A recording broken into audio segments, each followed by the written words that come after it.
Bom dia, querido irmão, querida irmã, você que nos acompanha nesse momento pelas ondas da Rádio Comunidade FM, pela web Rádio Nossa Mãe de Birité, pelo nosso canal no YouTube Palavras de Redenção, pelo nosso canal Palavras de Redenção, pelo nosso Spotify.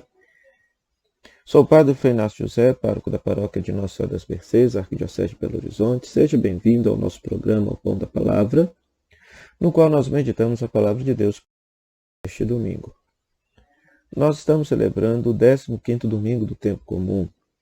A primeira leitura é Amós, capítulo 7, versículo 12 a 15.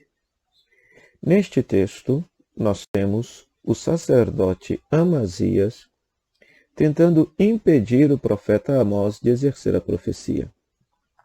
E aí nós temos a resposta do profeta Amós, dizendo: Não sou profeta, nem sou filho de profeta. Sou pastor de gado e cultivo os sicômoros.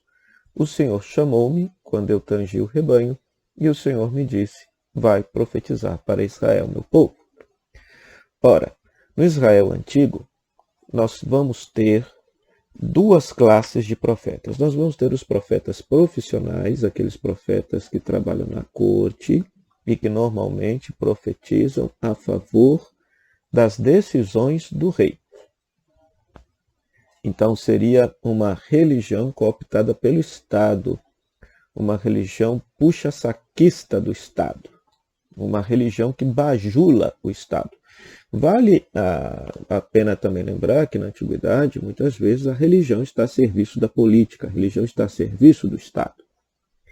Então o que é que Deus faz? Deus suscita os verdadeiros profetas, gente do meio do povo que tem uma forte experiência de Deus, consciência daquilo que é vontade de Deus para o povo, anuncia a palavra de Deus e denuncia os pecados que o povo e as lideranças, de um modo geral, cometem.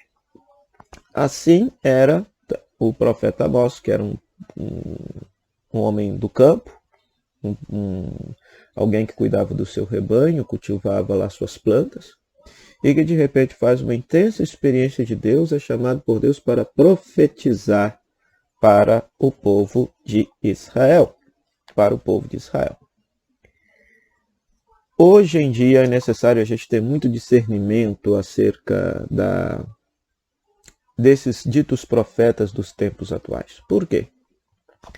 Porque o verdadeiro profeta, ele não tem compromisso nenhum com a política, ele não tem compromisso nenhum com o partido político, ele não tem compromisso nenhum com cargos políticos. Hoje, aqui no Brasil, nós assistimos imensamente essa questão do mundo religioso entrando na política de tal maneira que se quer pretender um casamento entre política e religião. E a própria história demonstrou que isso deu muito errado. Deu muito errado. O verdadeiro profeta, ele não tem o rabo preso. Então, ele, em primeiro lugar, ele não se coaduna com nenhuma ideologia política. Ele está apenas alicerçado na sua experiência de Deus, e no caso do cristão, ele está apenas fundamentado na palavra do Evangelho, na prática de Jesus, na doutrina social da Igreja, para poder tecer a sua crítica em relação àquilo que é desumano nas mais variadas esferas de governo, seja ele governo federal, seja ele governo estadual, seja ele governo municipal. Então é necessário ter esse devido cuidado, porque se no Antigo Testamento nós tínhamos os profetas da corte, aqueles profetas que falavam em nome de Deus a favor das políticas do Estado, ao mesmo tempo, lá no Antigo Testamento, nós vamos ter os verdadeiros profetas, que são gente que se levanta no meio do povo para criticar os desmandos e as coisas erradas da monarquia. E assim foi o profeta Amós, e assim foram a maioria dos profetas que aparecem na Sagrada Escritura, cuja memória ficou registrada na tradição israelita, na tradição bíblica. Então, que esta palavra nos suscite, portanto, o discernimento de perceber quem são os verdadeiros e falsos profetas no mundo de hoje.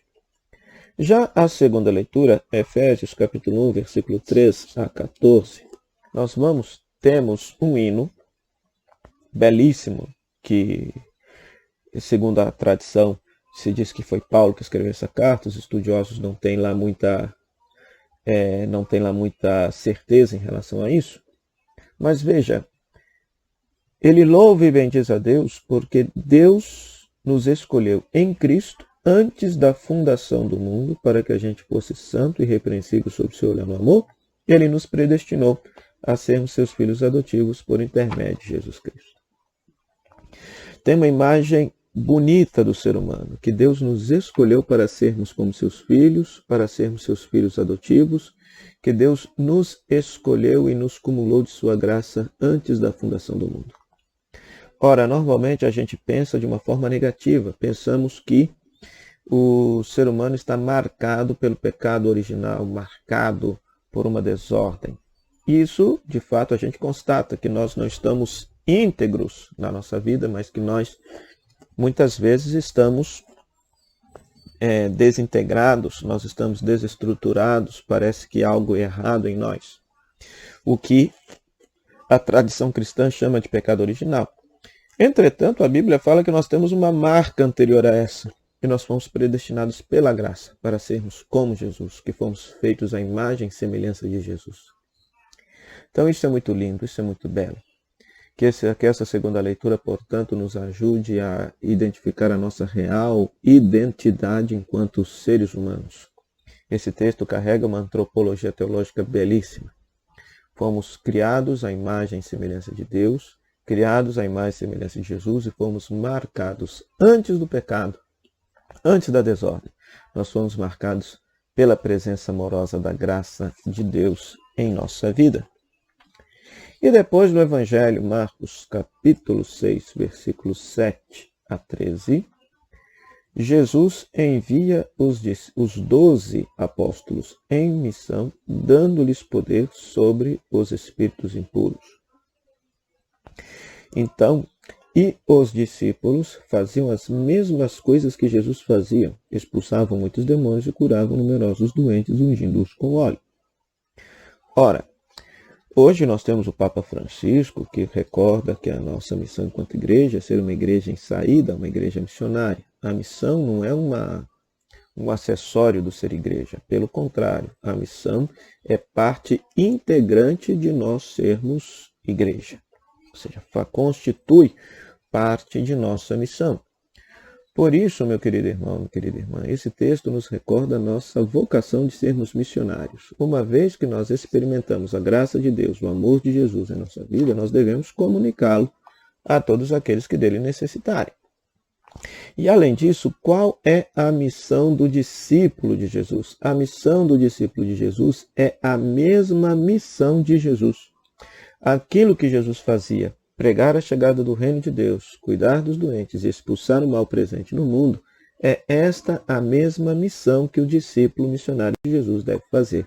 Anunciar a presença do reinado de Deus, do governo de Deus sobre a humanidade, que já se iniciou desde a chegada de Jesus até nós. Depois, cuidar de todos aqueles que sofrem. Os doentes aqui representam uma gama de sofrimentos imensos pela qual a nossa humanidade passa, doenças psíquicas, doenças físicas, doenças sociais, doenças espirituais. Ou seja, o discípulo missionário tem que ter esta compaixão, essa ternura, esta misericórdia para com aqueles que sofrem. E, além disso, expulsar o mal presente no mundo. Ou seja, tudo aquilo que freia a chegada do governo de Deus sobre nós, a presença de Deus em toda a humanidade, em cada coração humano. O discípulo missionário, pela pregação do Evangelho, pelo seu testemunho de vida, tem o poder e a autoridade dada por Jesus para expulsar este mal que está presente no mundo, tirando a vida, provocando ódio, polarizações, raivas, preconceitos, divisões em toda a humanidade. Nós recebemos essa unção espiritual desde o dia do nosso batismo e, portanto, devemos, enquanto discípulos e missionários de Jesus, colocar tudo isso em prática. Peçamos, portanto, a Jesus, nesse 15º domingo do tempo comum, que nos conceda esta graça, a graça de verdadeiramente sermos esses discípulos missionários, de exercermos a nossa profecia, uma vez que pelo batismo fomos ungidos sacerdotes, profetas e reis, que nós de fato possamos exercer a nossa profecia e ter discernimento, muito cuidado com aqueles líderes religiosos que ficam justamente puxando o saco de autoridades políticas. porque muitas vezes eles não têm compromisso com Deus, eles têm compromisso com a política partidária, com a política ideológica, seja lá de que partido ou de que ideologia for. O verdadeiro profeta, ele tem compromisso unicamente com Deus e com o bem-estar e com a vida plena do povo. Oremos. Ó Deus, que mostrais a luz da verdade aos que erram para retomarem o bom caminho, dai a todos os que professam a fé rejeitar o que não convém ao cristão e abraçar tudo que é digno desse nome. Por nosso Senhor Jesus Cristo, vosso Filho, na unidade do Espírito Santo. Amém. O Senhor esteja convosco, Ele está no meio de nós, que a bênção de Deus Todo-Poderoso, Ele que é Pai, Filho e Espírito Santo, desça sobre você e sobre sua família e permaneça para sempre. Amém. Meu muito obrigado à Rádio Comunidade FM, à Web Rádio Nossa Mãe, que nos cede esse espaço para que a gente possa evangelizar. A você, querido rádio ouvinte, internauta, que nos acompanha pelos nossos canais, tanto no Spotify quanto no YouTube, Palavras de Redenção. Até o próximo programa, o Pão da Palavra, se Deus quiser. Tchau, tchau.